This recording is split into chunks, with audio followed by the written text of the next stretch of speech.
Aloha. You're watching Cradlepoint, part of Ericsson's quarterly threat intelligence report. We're covering Q2 this time. And as always, we got Alex Ryan with us. How's it going, Alex? Hey, it's going great, Peter. How are you?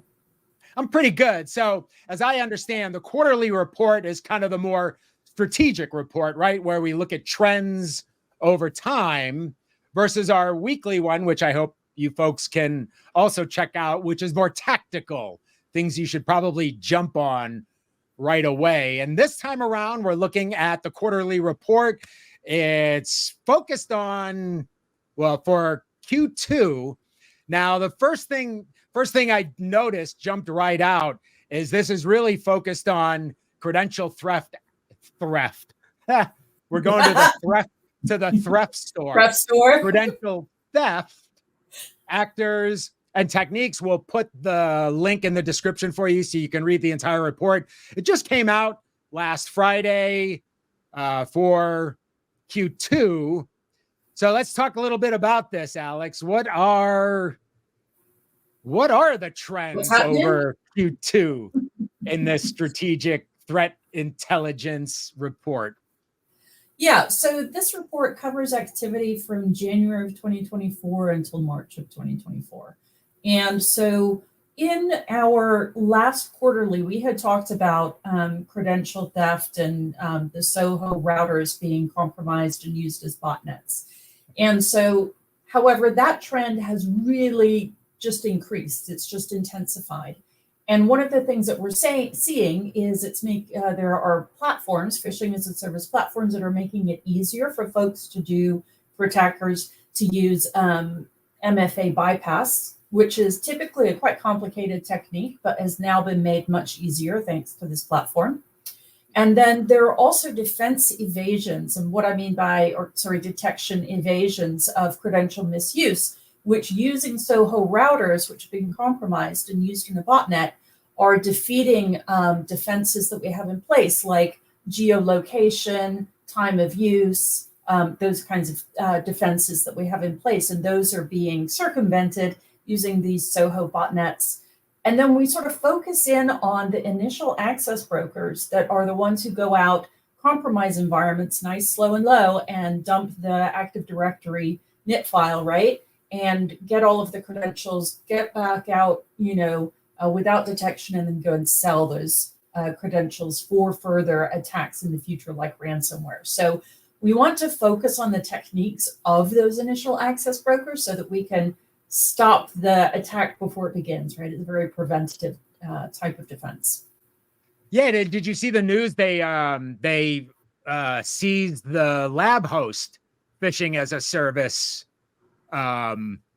entity just over the last week. They had almost like 500,000 credit cards when they seized the site, but obviously still, threats happening. So what about this first one, the Tycoon two-factor auth?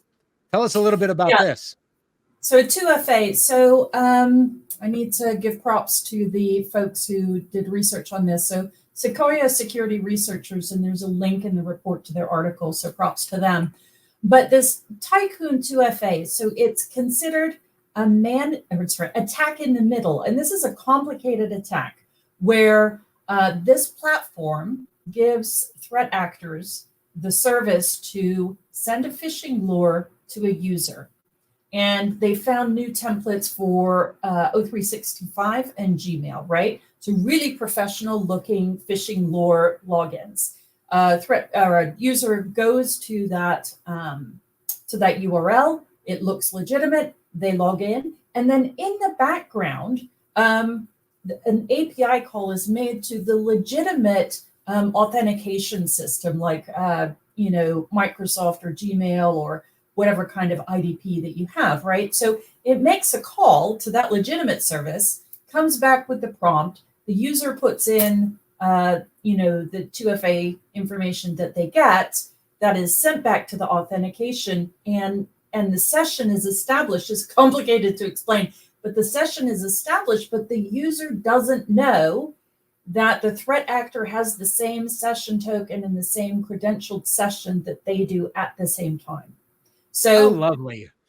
This is a toughie, right? So it's really lowering the bar for somebody to do MFA bypass. And MFA bypass has like been our gold standard for authentication for a really long time. Now we're like, what do we have to do? Do we need hard tokens? Do we need like retina scans? Or no, biometric information is too easy to steal? Whatever, right? There has to be consideration of a new technology now because we're seeing these defenses fall. Right, because these people can just buy the kits from these phishing as a service folks, services, the Department of Redundancy Department, deploy it. And from what I've seen is that, they already kind of got these pre-built sites that you just, put up and out. It's a GUI, man. It's a GUI administrative console. Yeah, really.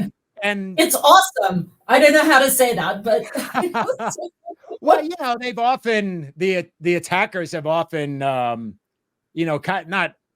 don't want to give them many props, the criminals, but they have led the way in terms of kind of deciphering all this stuff to make the defenders a lot more aware of these kind of techniques, as you accurately describe in the quarterly report.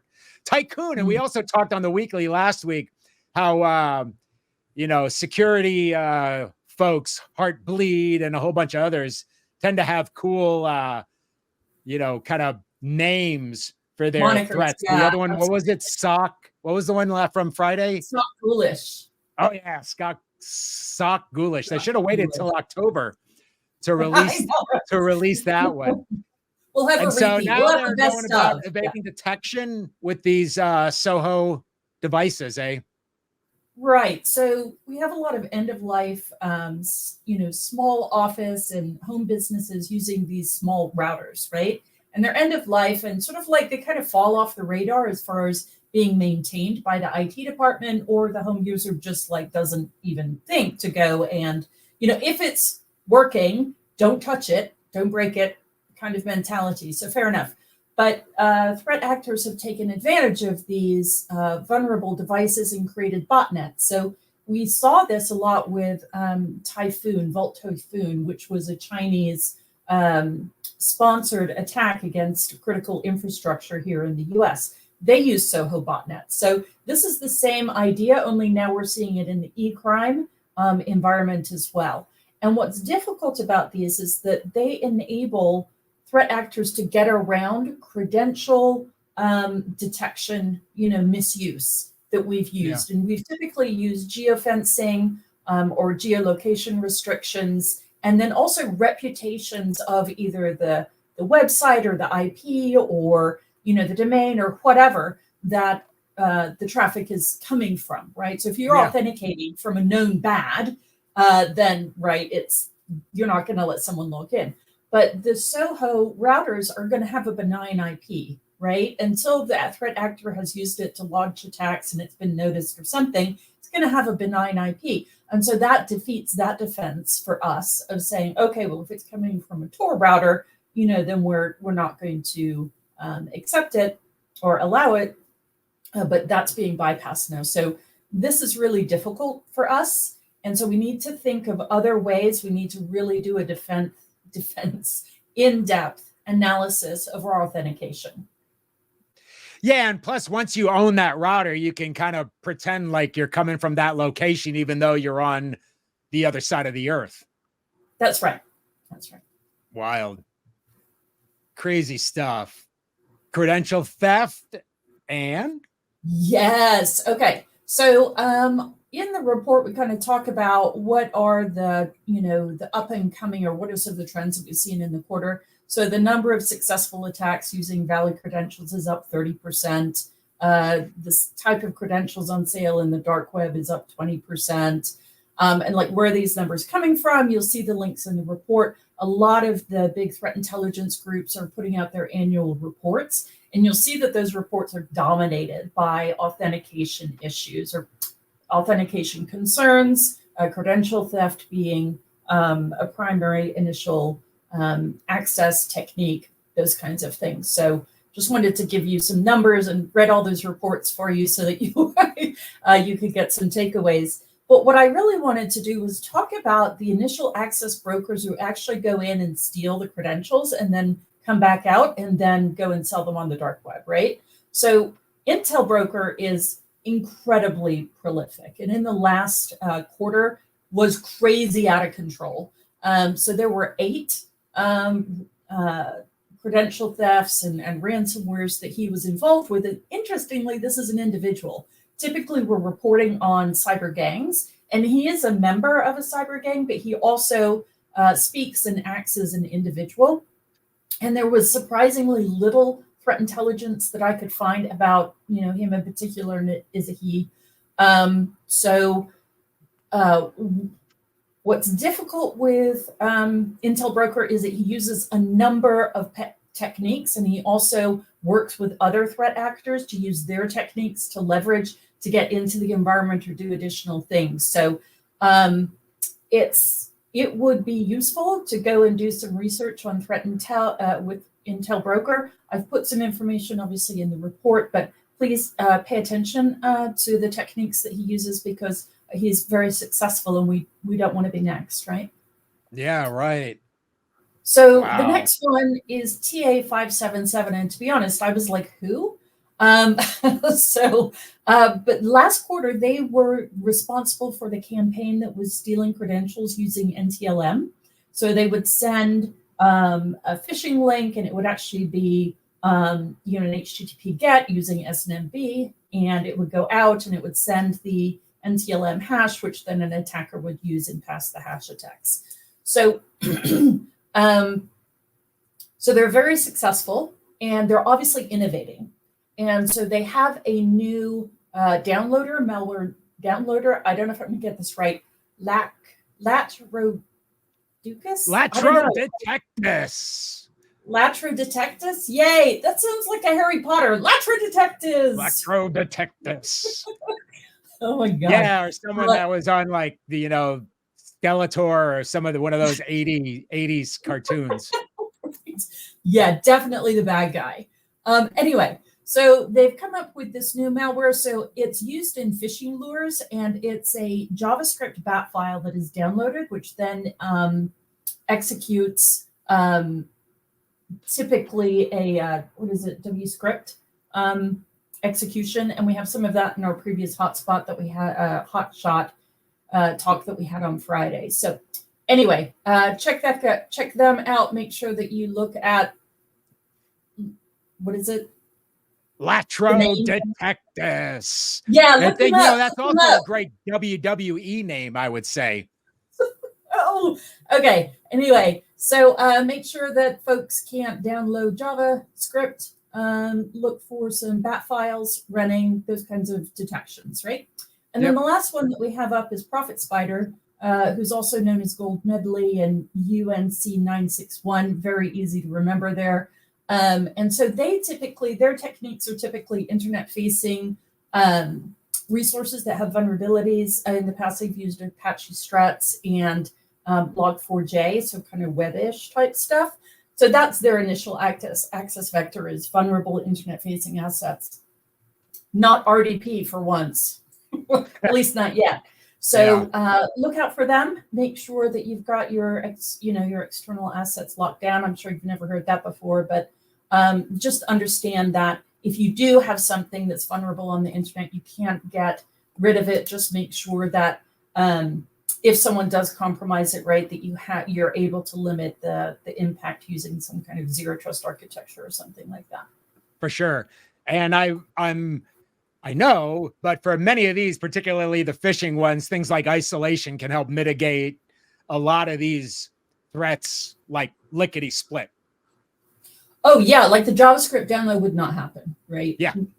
Like there's no legitimate reason for that file extension to come down. And there are some, CDR, what is that? Content. Disarm and reconstruct.